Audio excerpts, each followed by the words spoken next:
Okay. I have no chair, so stand up. Thank you so much. Madam President, Excellencies, ladies and gentlemen, dear James, Nixie, first, thank you for hosting us. You are a wonderful host, so thank you on behalf of Liberal International. Ladies and gentlemen, it is truly an honor to welcome the esteemed President of Georgia, the first woman to hold this prestigious position in the history of this ancient country, but young democracy. The presence of the first woman president of Georgia is critical moment. In this critical moment underscores the resilience, strength, and leadership that women bring to the forefront of political decision-making, serves as an inspiration to women and girls all over the world.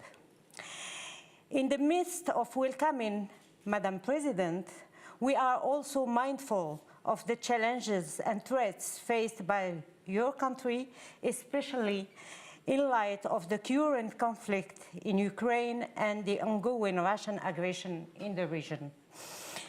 Georgia was the first country to experience Russian neo-imperialism and violation of internationally recognized border back in 2008. The reaction of the international community during the Russian invasion of Georgia was definitely not enough. And this reaction opened doors and emboldened Russia to deteriorate the international order even further, resulting in numerous lost lives and human tragedies. The specter of Russian aggressions looms large, casting a shadow over the aspiration of Georgian people for peace, stability, and European integration. In the midst of these turbulent times, we liberals are standing in solidarity with the people of Georgia, reaffirming our commitment to upholding the principles of sovereignty, territorial integrity, and the right of nations to choose their own path, free from foreign malign interference. As I explained to you, Madam President, as Liberal International, we have inside our regional organizations, Vice President coming from Ukraine, and we were advocating for many years, not only within Europe, but also elsewhere in the world, in Africa, in Latin America, in Asia, through our organizations to advocate for Ukraine integrity and also all the Eastern Europe countries, and especially Georgia. Ladies and gentlemen, as we gather here today, let us reflect on the journey of Georgia toward an Euro-Atlantic future guided by the principles of democracy, freedom, and progress. Liberal International has stood by Georgia and its political forces that strive for a European future, viewing Georgia not as a post-Soviet country, but as a future member state of European Union. Georgia's steadfast commitment to democratic values has been the driving force behind its aspiration to join the EU, a decision that promises to bring greater political stability and security to the region. The path toward EU membership for Georgia is not just a political goal, but a testament to the shared value that bind us together. By aligning with European standards and practices, by defending human rights and rooting democratic values, Georgia will not only enhance its development, but also strengthen the network of democratic allies in the Black Sea region. It is crucial that Georgia political parties come together in cooperation and unity, recognizing that their collective effort will pave the way for progress toward EU integration. The journey ahead may be challenging, but with a shared vision and a commitment to democratic principles, Georgia can overcome any obstacles on its path toward a brighter future. Let's reaffirm our support for Georgia's European aspiration and democratic forces in your country. Today, let's celebrate the historic moment of having you, Madam President, and on behalf of Liberal International, the Bureau members and myself, you have in us an indefectible ally. So we are here to support you and also to mobilize the international community toward your goal. Your goal is our goal. Thank you for being here. You are a real inspiration for all of us, and we are delighted to have you. Thank you.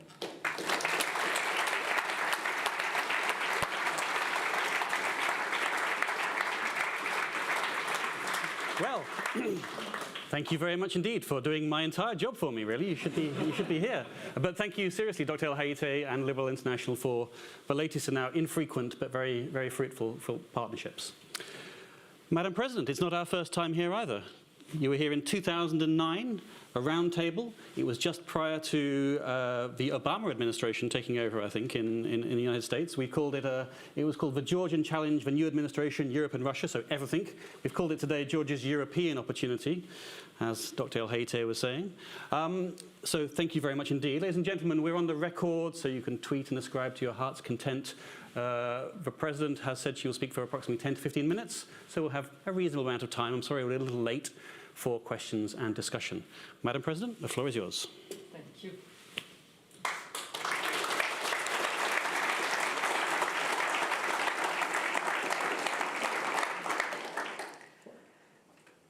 Thank you very much. Georgia's European opportunity, the title says everything. That is the opportunity, I think, that Georgia has been looking for as much and as long as it has been independent. It's in the DNA of Georgia, I think, to be European, to want to be European.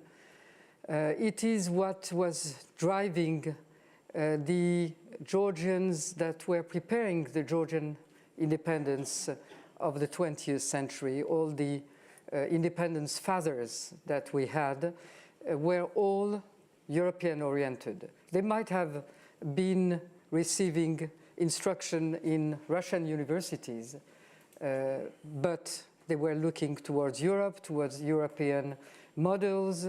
One of the great fathers of Georgian nation and independence, Ilya Chavchavadze, was looking at the model of Ireland. Others were looking at the models of Switzerland. So it was always westward looking. And it's really what founded the first independent Republic of Georgia after the long period of being in the Russian imperialist mold for the 19th century, when Georgia recovered its independence in 1918. The model was, not only the model was Europe, but they forged a constitution that was, in many terms, well in advance from that were in Europe at that time, on many grounds. And many of the things that we are trying to do to rediscover today were already there.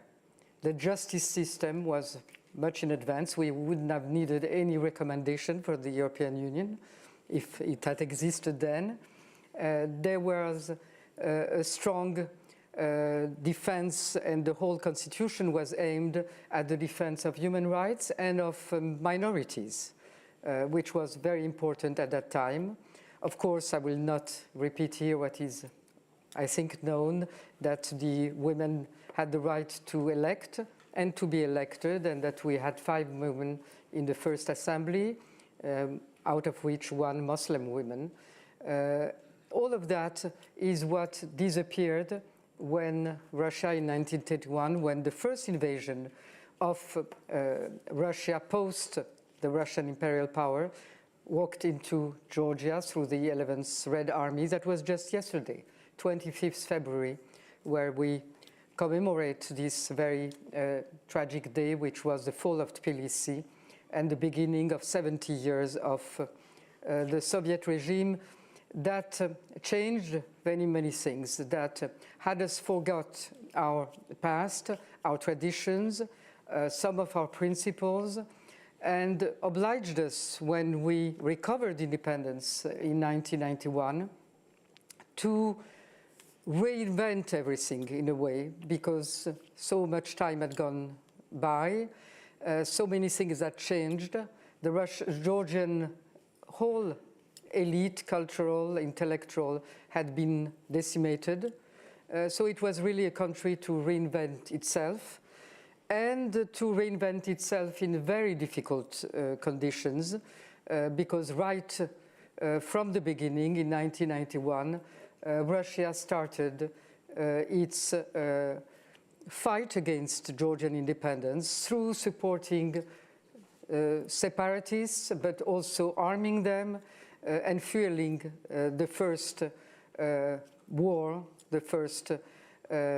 against the independent Georgia, which ended up in what was known in frozen conflicts that lasted forever almost, until in 2008, through the war, Russia transformed these frozen conflicts into purely occupied territories, where it opened military bases and where it is still today. So that was a very difficult path, but at the same time, an extraordinarily fast one, I would say, because when I came for the first time in Georgia as a foreign minister, as first a French ambassador and then a foreign minister in 2003, and before coming to Georgia as a French ambassador, I toured many of the institutions in Paris and also some of the European institutions, and the answer was very clear. Georgia will never be part of the European neighborhood policy, because Georgia is somewhere too far, too much distant from what is Europe and European Union. That was 2003.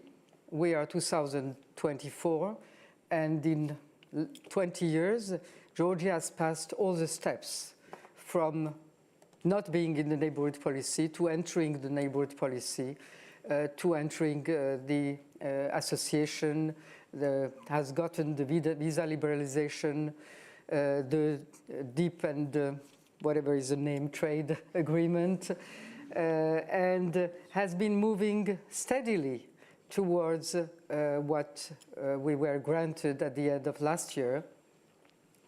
So 20 years after the time when we were somewhere else, the candidate status. And before that, we had gotten something that was not less important, that was a bit a disappointment for the Georgian population, but for someone like me that knew all the discussions that were happening before among the European partners, the European perspective of Georgia was something of a radical change, because for the first time, Europeans were saying, well, geography does not matter anymore. What is important is what are going to be the system, the institutions, and clearly recognizing that Georgia had a destiny to be or to come back into the European family. So European opportunity is something that really sounds as something very close to what Georgia has been moving towards all these years, and it's not finished. We are living this immense change that is symbolized by the status of candidate at a time of maximum challenges. And those challenges start not with us. I think that the main thing that, if I had one only message to deliver here, the one message would be that for Georgia to continue this path, for Georgia to really re-enter the European family as a full member, for all this walking towards this horizon to become reality and transform definitely a country, not as a post-Soviet, former Soviet, or whatever they like to call us still in some of the publications, but as a real European member. There is one immense challenge, which is Russia, and which is Russia today in Ukraine. Yes, we have known and we have the experience and we have a lot to say about what it means to be a neighbor of Russia and to have been invaded again and again under the different forms of Russia and its different regimes. But today the challenge is in Ukraine. There is no way to support Georgia, to help Georgia to continue on this path if the first is not to support Ukraine. And that is something that is a common endeavor of all the Europeans, of all the Western partners, of course, including and foremost the Americans.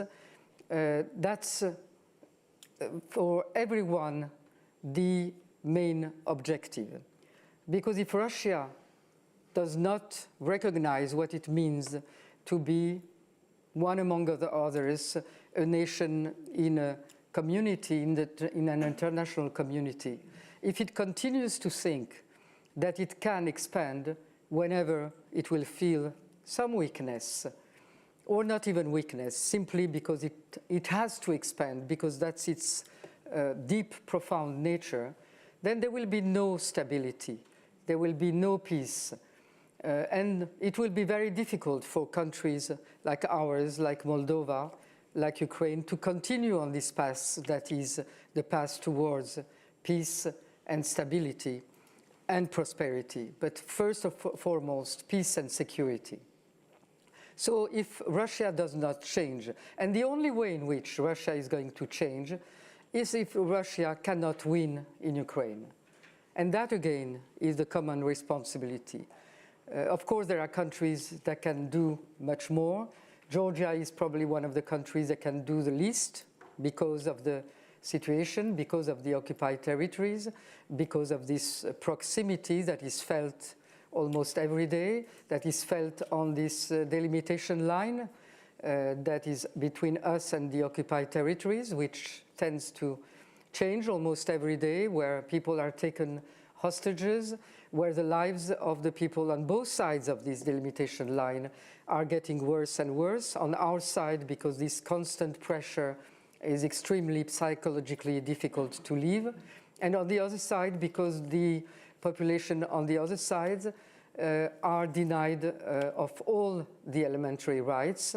If they need medical support during COVID time, it was very visible. They come to Georgia in very difficult conditions because they are not always allowed to cross, or they don't know when they can cross. When they come for education, they come to Georgia.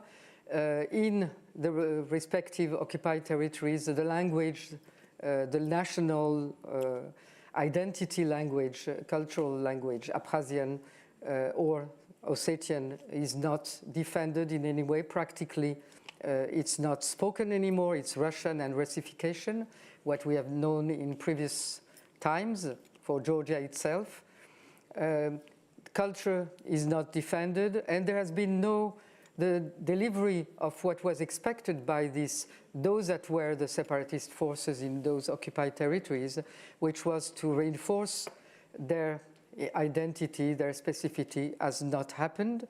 And for instance, in the case of Abkhazia, the one strongest principle that they had, which was that their land was their land and was not to be sold or given away to any foreigner, has now been overruled by Russia, which has put very strong pressure and has managed to get the authorization from the so-called Parliament of Abkhazia to buy lands, to buy the airport, and to buy the port of Ochemchire on the Black Sea, which is per se a problem because they want there to have a new military base in addition to the already existing military bases.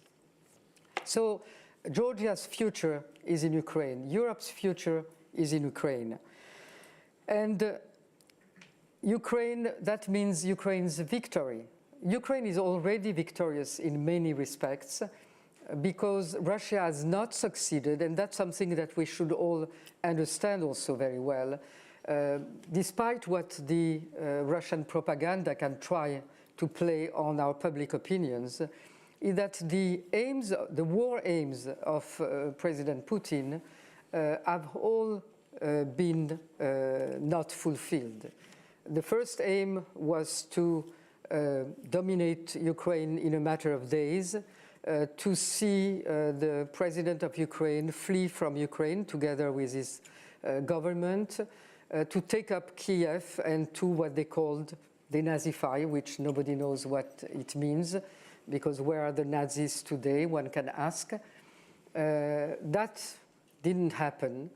Then they thought that their military weight was going to overcome the military resources of Ukraine very fast, in a matter of weeks or months, and they were making these deployments of tanks or these threats with transferring tactical nuclear weapons to Belarus. All of that is more of a psychological war led by an old agent of KGB, and there are no old agents, they remain, and that's what inspires.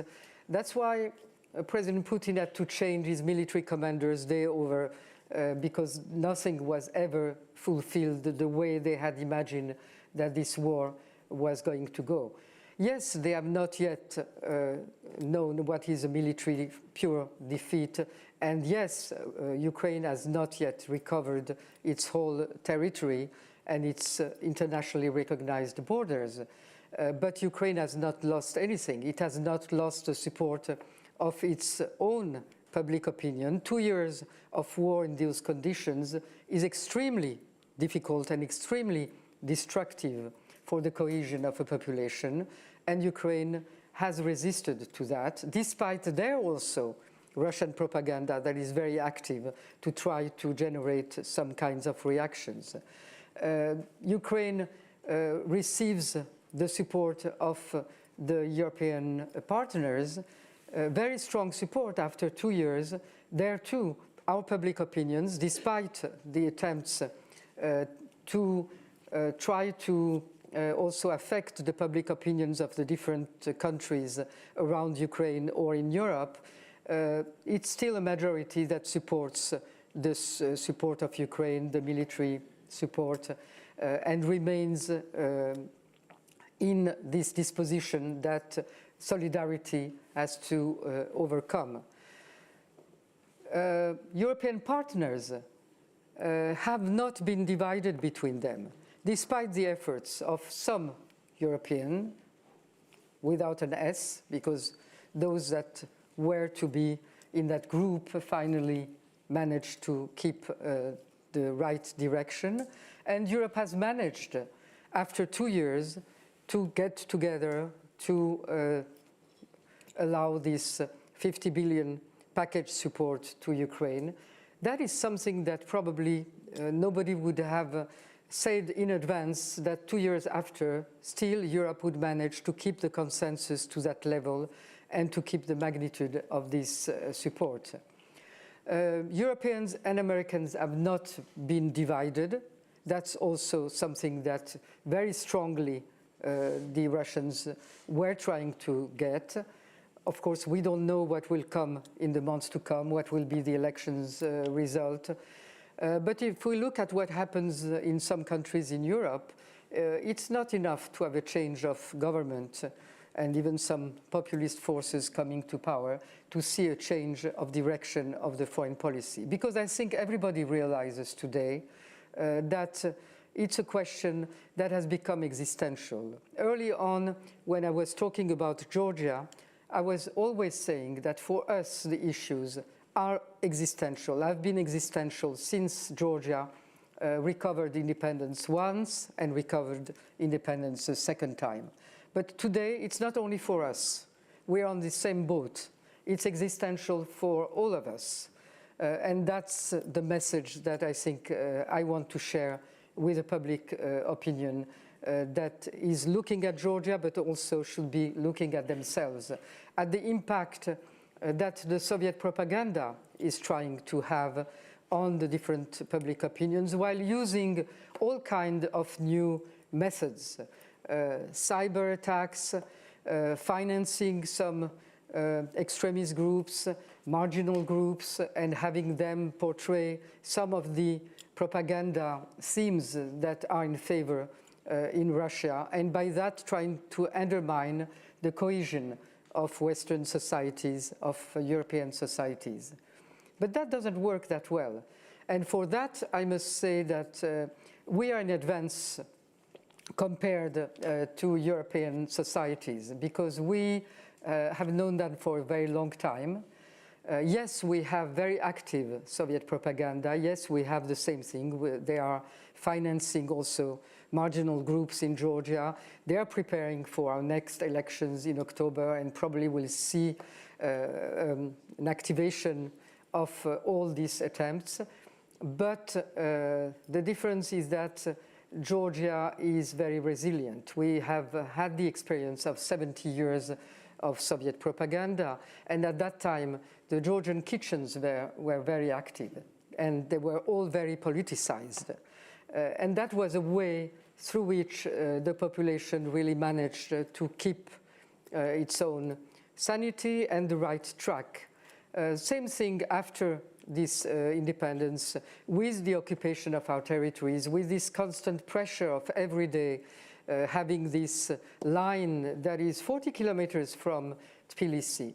Well, I've never heard anyone say that because the Russian tanks are so close to the capital city, we should be less vocal in wanting to join Europe or NATO, or we should be more something towards the Russian ambitions and aspirations.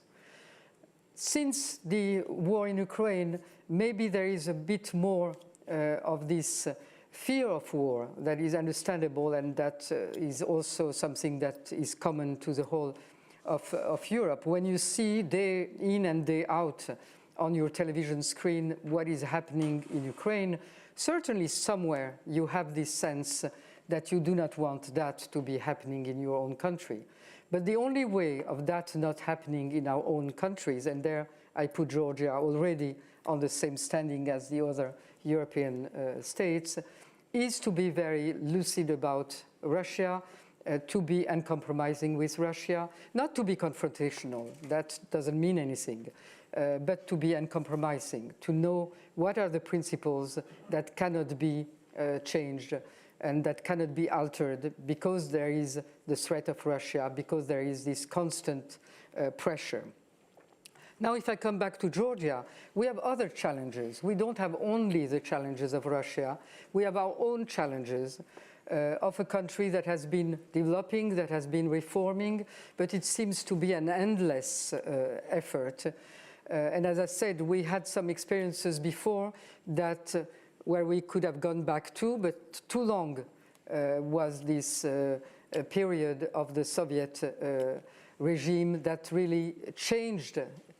First of all, it made us not believe anymore in the state and statehood. And that's probably the worst crime against the nation, when you have the societies and the people individually being doubtful towards the institution because they were aligned to them. They were not their institutions. So that's something that we are gradually rediscovering, and it's not finished, that we have to respect our institutions. They are no longer that of a foreign country. They are no longer that of an oppressor. They are ours, and they are ours to reform, they are ours to respect, they are ours to develop. And that's a process we are in, and I'm sure that we can do much more and much better, but that's the path we have to follow. Same thing with justice, the justice system. As I mentioned, the First Republic had a justice system, had lawyers that were well respected, and in fact, one of the lawyers that went to immigration was one of the lawyers that wrote the first European Federal Constitution project, Musrelishvili. So we were quite developed on that sense, but that we have lost also because in a totalitarian regime, in a Soviet regime, there is no place for real justice. And so we started doubting the judges and the justice system and the law system. And we have to recover this trust, this confidence, and of course the fact that the different political forces that have been in place in Georgia over these 30 years have tended to play with that and to use this justice system when it's one that is easily directed by the political force. It's not easy to say, well, I'm not going to use that. I'm going to rely only on my political attraction and not use instruments that are not those of a democratic country. So there too, we have a challenge that we have to overcome, and I think that's the main challenge, the justice reform, because it determines everything else. If there is not a strong justice system, then people do not trust the courts, and if they do not trust the courts, then they tend to not trust the economy, to not trust the future, because they don't know where they can get the justice if there is a need of justice. And the same thing for foreign investment in the country. Foreign private investment will not come to the country if there is no security for the investment, if there is not the assurance that you have a system of justice that will equally treat everybody, foreign or national. So all that are serious challenges. What has been my main message to the Georgians now, after we got the candidate status and before we go down this very crucial year that should lead us to the opening of negotiations with the European Union, my message is to show them very clearly that what the European Union is giving us as recommendations, yes, they're given by the European Union, but in fact, they are exactly the things that we should be wanting for ourselves, that we need, desperately need, to transform this country into a full-fledged democracy, European state, with all the guarantees that this implies, and which is the only way to get a country that will develop economically on a sound basis, and that's the only way to prosperity. So not only to the peace that I've described, because that's part of the whole security picture, but it's also the road to prosperity and to development of the country. So this challenge, the latter challenge, is in our hands and in nobody's else. We have received all kinds of advice that we could receive, a lot of support in trying to develop these reforms, but they will not happen as long as we are not ourselves convinced that we're doing it for ourselves, not to please someone, not because it has been dictated by someone, even if we want very much to get into the European Union, but only if we and all the political forces get convinced that this is what we have to do for our own future, for our children to live in a country the way we have imagined it all the time for very, very many years. So this year will be a determining year. I was saying the same thing last year, and probably I would have said it many years before, because we live in that situation that everything at every point is essential, is existential. We are not yet on the other side of the line where we can sit down and think that we are in a place where we can securely, each and every one, worry about our own personal future and personal development. No, we are still there where we need to be united. That's quite difficult to convince the political force in Georgia that this is a necessity, that otherwise we play in the hands of the enemy because the more divided, that's an old recipe that we all know. So we need unity. We don't need to be all the same. We don't need to share all the ideals or ideologies but we need to be united on the main thing. That's why I'm trying to develop a platform of engagement, commitment of the political forces all over the spectrum on what we want to do in line with the recommendations, but how we want to implement these recommendations in order to get the best result by the end of the year. And on that road, of course, the elections that we're going to have are going to be very important, and you're going to have questions, so I will let you. And I've talked too long, right?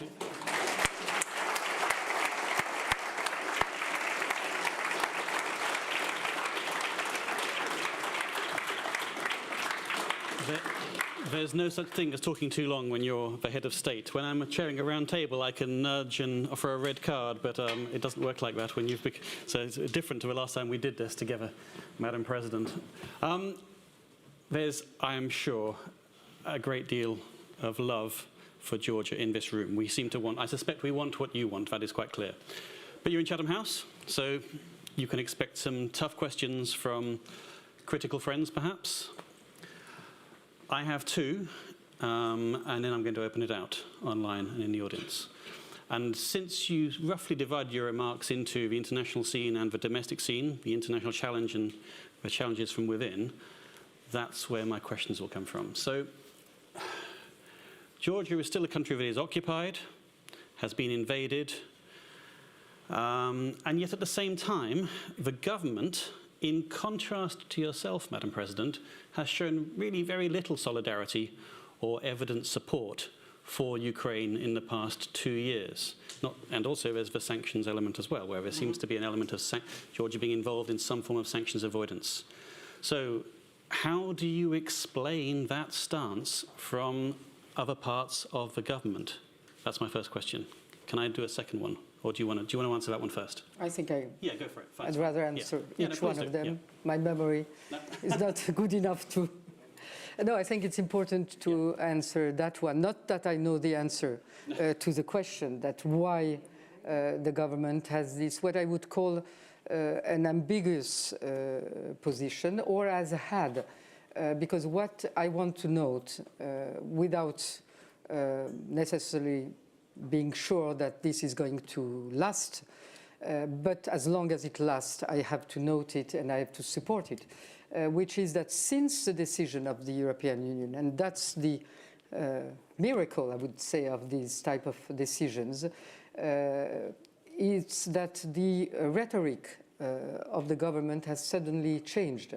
Not only has everybody on the whole spectrum in Georgia become pro-European, completely pro-European, but everybody now is saying, well, I was the main factor while we got the... which is good. But pro-Ukrainian. Pro-Ukraine, I will come to Ukraine.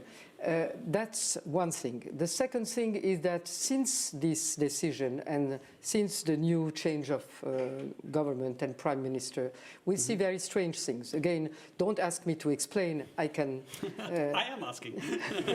present what I'm seeing and the way I interpret it, but I'm not sure that I have the right explanation. We have a new prime minister. He was the one that rejected the Charles Michel document that had the most anti-Western propaganda or rhetoric, at least, over the past year and a half. And suddenly, as a new prime minister, he goes first to Brussels as a first visit, insisting that it's very important that Brussels be the first place to visit.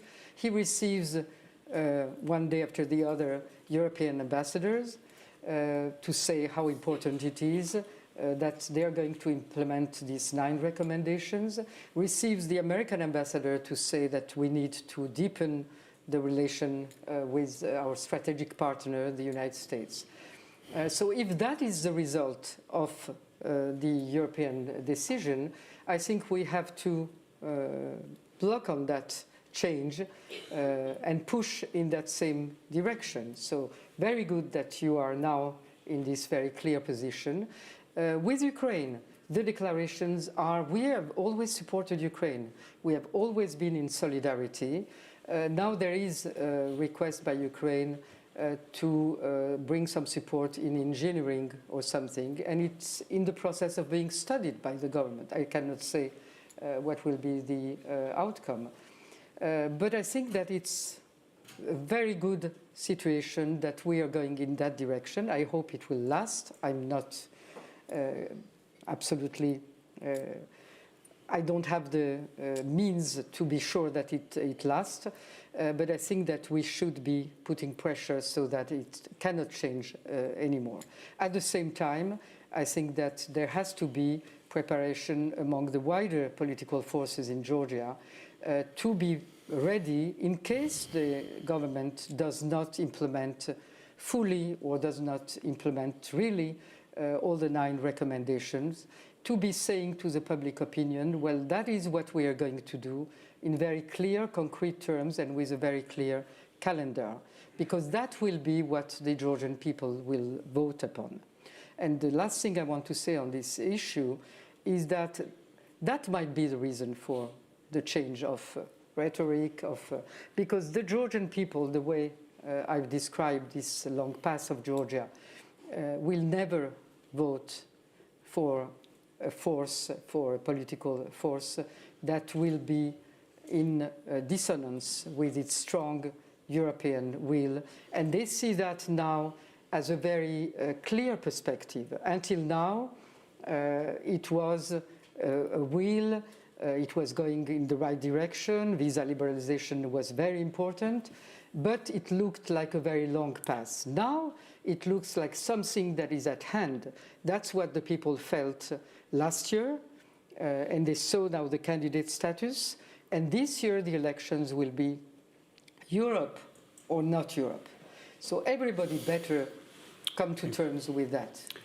I don't think anybody doubts the will of the Georgian people. I suspect they doubt in the ability and the intentions and motivations of the government. So I guess my second question, which is, maybe it's the same answer, but Georgia is known for many things, mostly wonderful things. But its government is also known for endemic, oligarchic, informal power. So how do you square that with Georgia's EU aspirations and its democratic development more generally?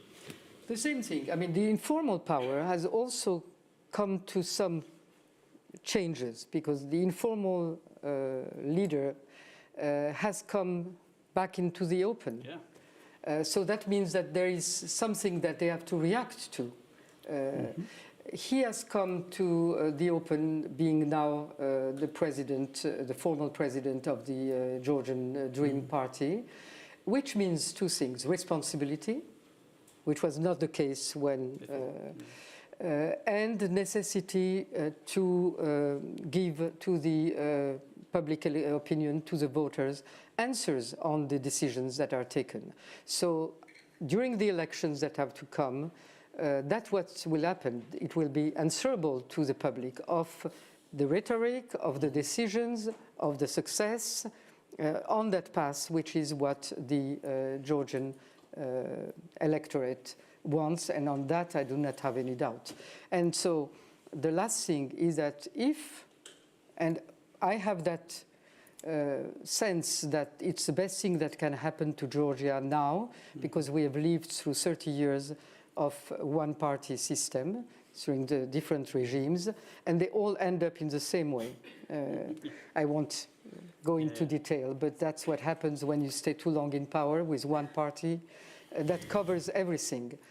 So the best thing that can happen, in a way, it's a Polish model, where nobody is ejected from power, but we have a coalition of forces that are clearly pro-European, and that means the end of oligarchy, because there will not be one power. There might be different oligarchs, sure, but not one vertical, and that's in a way also the answer to the polarization to some extent. Well, Madam President, you're in the right country to talk about governments possibly overstaying their welcome, but presumably a lot less European than yours, I have to say. Okay, I must open it out. I'm so sorry. We have 15, I'll run over a little bit, but 15 to 20 minutes of questions online in the audience. So I'll take a couple together. Lady right in front of me, sort of halfway up, yep, please. there's mics coming, which are necessary so the online audience can hear. Thank you. Hi there, Dr. Kristen Nadeau, contractor with the U.S. Air Force. Thank you, Madam President, for your eloquent speaking today on the issues that are both internal and external to your country. However, I would ask, Madam, to look farther east and comment a bit on China and India and how you see their role in your economic development as well as addressing China's aspirations with Taiwan. Okay, thank you. I'll take what? Am I allowed to take a couple of this time? I can remind you, and I've got a pen for you. Hang on. And gentlemen, sort of middle back, middle on the right. Thank you. Thank you very much. Robert Walter, former Member of Parliament, also former leader of the UK delegation to the Parliamentary Assembly of the Council of Europe. Madam President, you spent quite a bit of time talking about Ukraine. You just touched slightly on the election in the United States. There is a very strong possibility that Donald Trump will be re-elected president in November. He and his Republican colleagues in the Congress are being very unhelpful with regard to Ukraine at the present time. If he is elected and he does some appeasement with Putin over Ukraine, what do you fear as far as Georgia is concerned and American support for the sovereignty of Georgia? Is it fear or is it hope for the best? China and India and the Ukraine question. China. China is becoming more active in Georgia. That has happened over the past few years, but it's more and more active. We have now a strategic partnership. I don't know what it means, don't ask me, but and we also have just yesterday received the benediction of having visa-free regime with China. So, but beyond that, China is also active in Georgia in many on the infrastructure projects because it's cheap, not respecting many of the laws and the way their manpower is. But also because our Western partners are less present. And probably we need more engagement from our Western partners in the big infrastructural projects. Those are more for public money than for private money. One of them is very important, and that's an issue I didn't touch upon, which is the port of Anaklia, which is very essential because Black Sea security is probably the issue that should concern us all for the future. And Georgian coast on the Black Sea is very essential to Russia not having the exclusivity of the Black Sea cooperation or trade or whatever happens tomorrow on the Black Sea. And we all know that it has a lot of potential for the future, for the relations with Central Asia that is very also attracted to Europe. So that's very important that these public investments in those, whether it's infrastructure, roads and rail, that is also very essential, be considered as strategic investment and not only for private enterprises to come to. For Trump, first of all, I cannot and will not discuss the elections of another country, especially one that is another strategic partner, I think a major strategic partner for Georgia, and where until now we have been used, and I want to be confident that it will remain so, that it was a bipartisan issue, the support to Georgia. And I want to remain confident in the fact that Ukraine will remain a bipartisan issue also in America. One thing is what happens before elections, and the other one is what happens when you are in responsibility. And I think that today, after everything we've seen, everything we look at, nobody can trust Putin.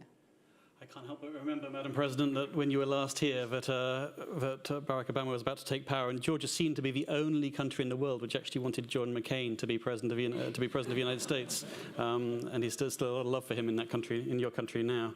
I'll take a couple more. Max is sort of middle left, just here. Yeah, if you could, thank you.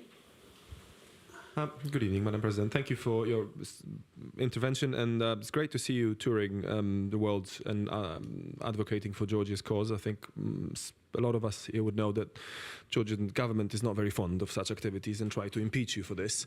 I'm not sure whether the embassy is represented here. I've not seen anybody from the embassy. This is only half a joke. So I'm wondering, what are your, well, you can maybe tell us, as far as I understand, you've spent about 10,000 euros of your private funding for your trips. Are you self-funded here? And also, do you have any plans for further international activity between now and the end of your term this year? Thank you. Max is not a diplomat. Middle back, please. Yep. Thank you for taking my question. Gary O'Shea, friend of Georgia. You mentioned earlier on the 9 conditions which have been handed down by the European Union and stressed to you. One of those is to guarantee that in October there will be free, fair and competitive elections. Do you have any concerns that as long as the leader of the opposition, Mr. Saakashvili, remains in confinement, in imprisonment, that condition will not be met? And could you talk a little bit about what the legal remedies are available to you to resolve that, and what thought you've given to them in recent times? Thank you. Please. So I'll start with the non-diplomatic question. Well, here I was invited, so I'm very glad, and thanks all for that. And yes, I will continue, because I think that it's a very important year, and it's very important to have all possible contacts at this time for Georgia. And in fact, early on, before this ununderstandable competition, or I don't know how to call it, started, I had offered, when we were early in the year, to share between all the different responsible institutions the touring of all 27 capitals, because it's very important to have our arguments presented to all of them. Unfortunately, that was not taken as a possibility. So yes, Georgia is a small country and it needs as many voices as possible, and I'm one of those. For the question on the elections, the free and fair elections do not depend on where Saakashvili is going to be. He is not a political opponent in jail. He is not Navalny, to answer directly the question. He is a former president that had, during his presidency, many, I don't know how to call that. I mean, what we see now and what we have seen under different regimes, this tendency to authoritarian regimes, to violations of human rights in the prisons, all of that we have seen and we have lived under Saakashvili. So he's in jail for real reasons. That doesn't mean that the humanitarian perspective should not be protected, respected, and I've been very close monitoring whatever was happening to him in jail. The question of what can be done, and I agree with you that in reputational terms, it would be much better off if he were somewhere else. And that's a decision for the government, but there are different ways in which other countries have solved these issues. There is house arrest, there is extradition, because Ukraine has shown that it's ready to ask for extradition, although I'm not sure whether it has been done formally. So these possibilities exist. For myself, I have only one possibility, that I never comment when outside of the country, and I hardly comment within the country, because there are many other people waiting for possibility of pardoning. And if you start explaining or justifying, that is very unfair to other people. So I do not comment. It's a moral decision that I will take by myself and be only myself responsible for. And it's certainly not something that is in any way possible to affect by foreign pressure or by internal pressure. Fair enough. It does seem to me that everything's connected, though. Everything is connected, yeah, yes. whether it's Russia or the EU or Mikhail Saakashvili's fate, then everything's bound up, one affecting the other. Let me extend the last gentleman's question and just ask a little bit more about the Russian, not me, it's actually Felix Light online, prospects for the opposition. I mean, this is going to be a different election. You're the last popularly elected president. So what about the prospects for the opposition in a country which has had difficulty in this respect? I mean, I give Georgia all the credit for having overturned, opposition parties have overturned incumbents at the ballot box. That's extraordinary in the region. Nonetheless, we are seeing democratic regression of some sort in some ways. So how can you, in some respects, help the opposition? What's your role in that? That's a role. I'm not going to be the leader of the opposition, if that's what you're asking, because some people would like me to take this turn, and I don't think it would be a reasonable decision. What is the very interesting situation today in view of the elections is that we have a public opinion and electorate that really he's no longer supporting the regime in place with a vast majority. It is disappointed with the, normally so. I would say that if they are surprised, that's democracy. After 12 years, you have to lose the majority support. So there is no longer this majority support for them, neither for the return of the former regime for the reasons I've explained. Nobody wants the return of the national movement. And if there is one thing that maintains the Georgian dream stronger than it would be otherwise, it is the fear of the return of the national movement. But between those two, there is a vast part of the electorate, somewhere around 50%, that doesn't want either one. But is looking to see whether the opposition parties can have their act together. And so they need to be told that they have to put their act together, which doesn't mean necessarily that they have to unite in the form of one list or one party, because that's very unrealistic and not good for the future of multipartism. But they have to put their act together to know how they present to the public opinion something that looks like a victorious formula. And that's their job. My job is to tell them that they have to unite, not between themselves, but on a platform, on a European platform, and make those elections an election about Europe. And then things will be clear. Are you okay to take, as we started a little late, would you allow for 2 more questions? I think that's just about time. I'll take them right together. We happen to be sitting together. It's entirely coincidence. Michael Pugh and Tamara Dragadze in the front row here, please. Ladies first? Sure. Okay. I want to Just the microphone. Yeah. Thank you.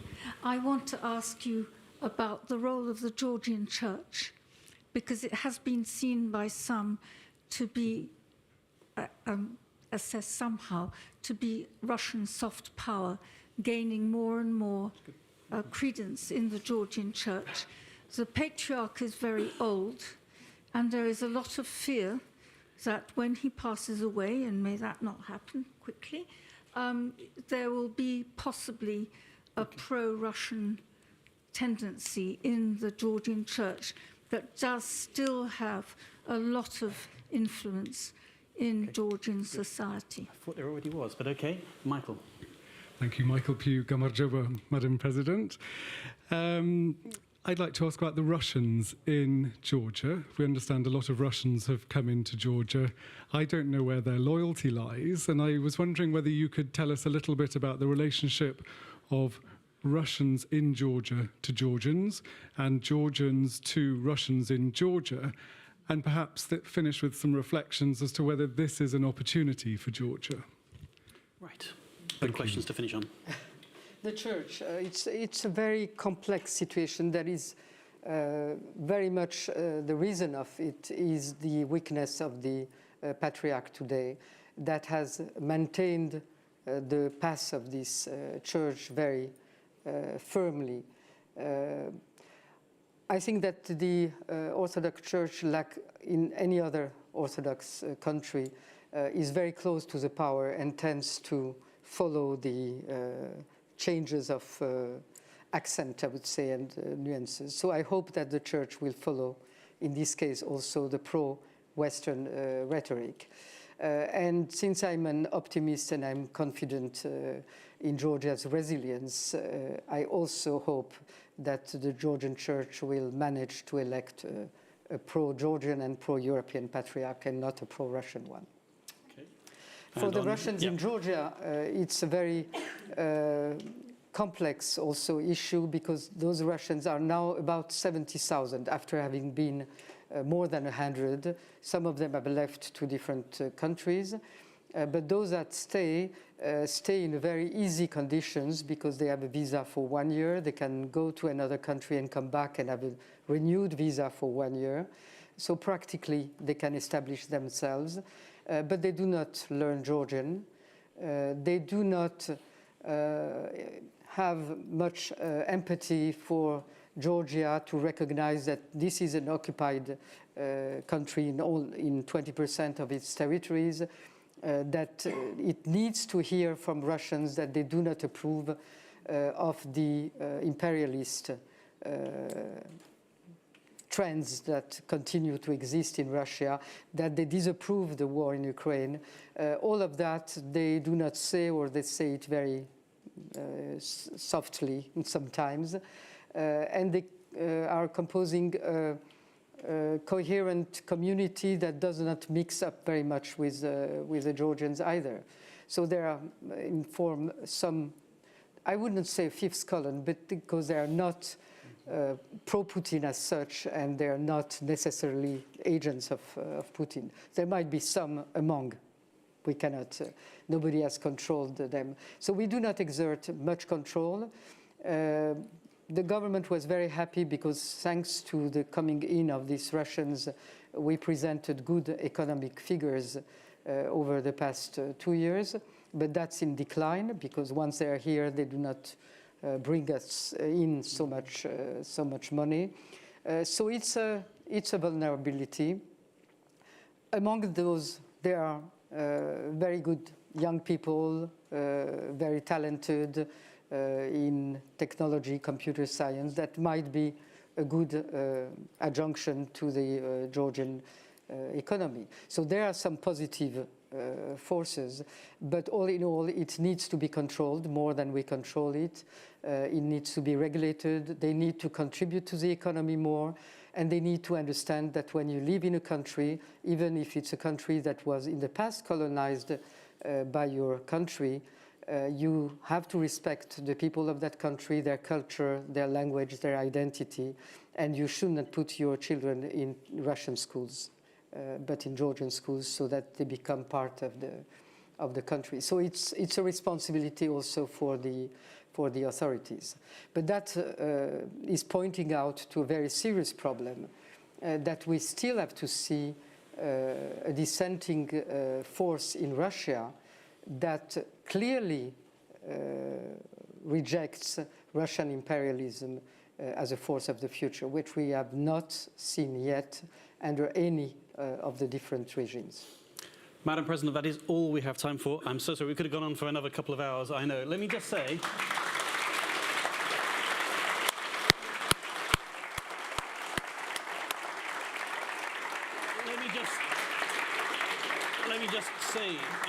in closing that I have tracked your career since you were France's ambassador to Georgia in the early 2000s.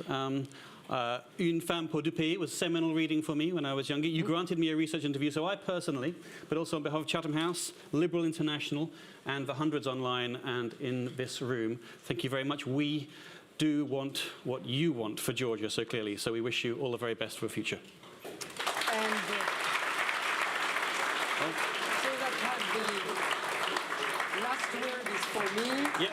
So next time I come, it will not be Georgians' European opportunity, it will be Georgians' European reality.